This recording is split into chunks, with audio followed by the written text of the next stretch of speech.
may baril at kung tingin mo, sabi ko sa mga polis doon sa academy, mamamatay ka,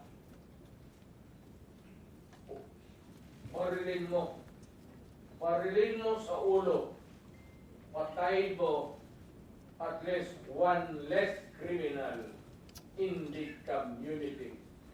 Yun ang utos ko.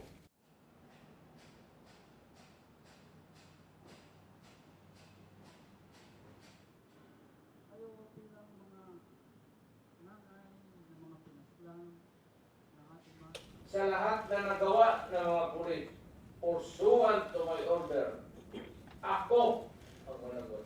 At ako ang makulong.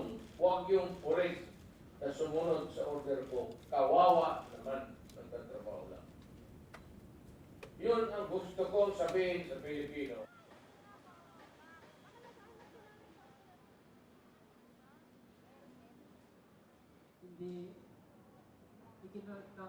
hindi mo pinagkakain ang iyong pagmamahal sa kanila. Tayo sa ating paligid at marami tayong kasama dito, mga grupo,